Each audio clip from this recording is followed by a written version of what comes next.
welcome back to the channel. This is George with Trading Futures Live. That's Franco over there.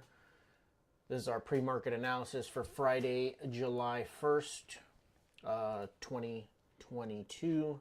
First day of the month, last day of the week. Let's go ahead and get right into it. In the news today, we have ISM Manufacturing PMI at 10 a.m. as well as at 9:45. So we have final manufacturing PMI at 9:45 and then at 10. The major news on the day, as well as construction spending, ISM manufacturing prices, and at some point today we'll get Ward's total vehicle sales. So 10 a.m. and 9:45, the two times that we need to be on the lookout for today. No other major U.S. news on the day or even earlier in the day. If we go ahead and take a look at the markets overnight, they've been down most of the morning, but are basically going to be opening up around flat if price holds where it is right now. They all did break down. None of them broke the lows of yesterday, though. The Russell tapped it, maybe broke it by one or two ticks. But basically yesterday's low has held, and we've been sitting between yesterday's low and yesterday's close in most of the overnight on most of the markets.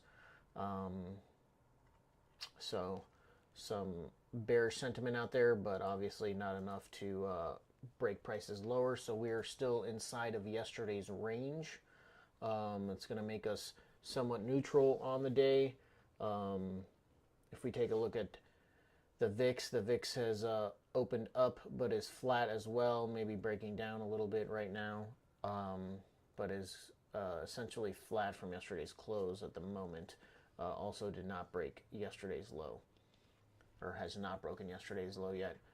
Gold is down significantly, down about 1%.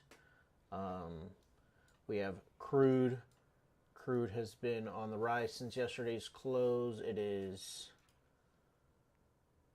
up substantially, up about 2%, up about $2 and some change, maybe $3 and almost $3. And then we have the dollar. The dollar has been shooting straight up today, and especially since the U.S. Open at 8 a.m.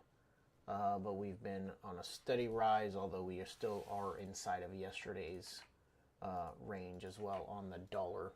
So a little bit of movement, but most everything is still inside of yesterday's range other than gold, really. Let's go ahead and take a look at the charts. If we look at the ES on the weekly, we are most certainly bearish. Lower lows and lower highs on the weekly, and so we're going to continue to be bearish on our higher time frame. If we go ahead and take a look at the daily, this trend line is still holding. We pulled back last Friday to the 50% retracement level on this move down. We had a ranging day on Monday, and then we broke out of that range back to the downside on Tuesday.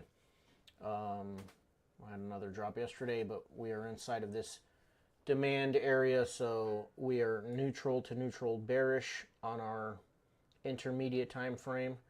And then if we go ahead and take a look at the 30-minute, and we take a look at some of the levels that I have marked out, we have pre-market resistance up here at this high, created at about 6:30, really until the overnight high. I could almost draw this out as its own level, essentially, like that. And then we have the low here created at 8 a.m. As my pre-market support level. Then I have the lows from the overnight that coincide with the lows from yesterday as my initial support level. Initial resistance is going to be yesterday's high for me right now. As usual, we are going to stay patient. If we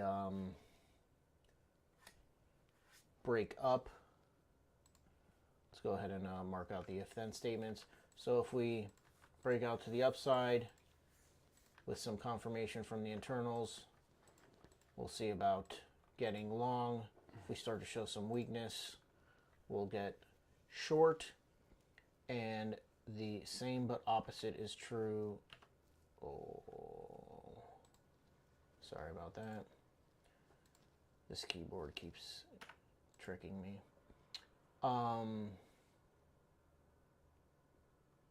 The opposite is true to the downside. If we break down, get some kind of retest, we'll see about getting short, but if we start to break back up, we'll think about getting long. So those are going to be my if-then statements right now for the morning at the open. Let's see what Franco's got for us. Hey, good morning, guys. I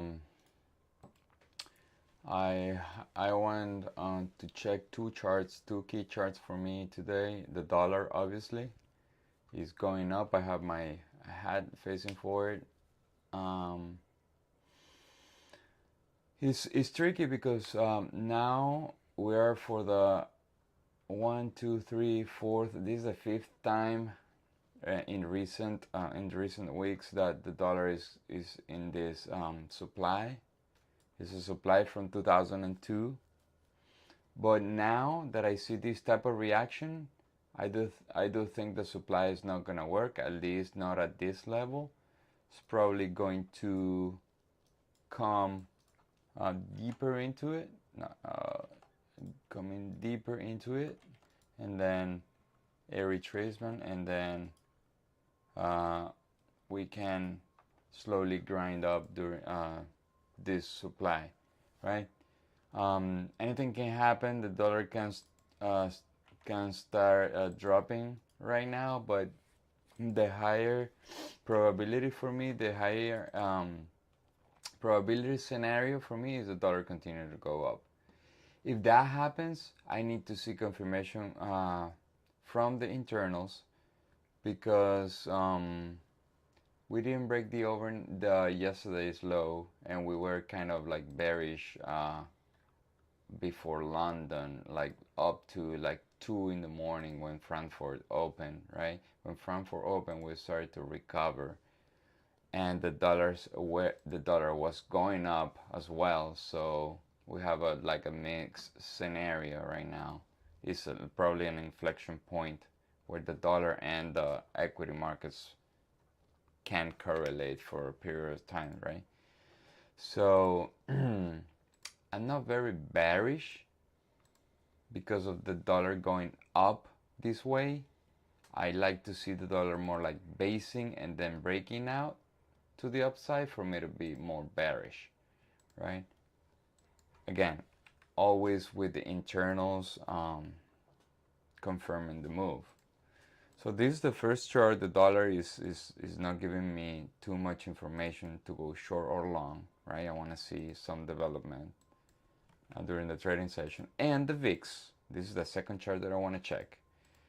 The VIX does not look for me very bullish. We haven't broken these two lows, right? But after that, I don't have anything till the blue line. So if the VIX happens to come down, the market are gonna go up, right? So I wanna look. This is not 100% correlated asset or inversely correlated asset to the equity markets, but this give me a clue of how can the market react, right? Remember, this chart comes from the put buying data, right? So people buying more puts, this VIX go up. People buying less puts or selling puts, this thing goes down, right?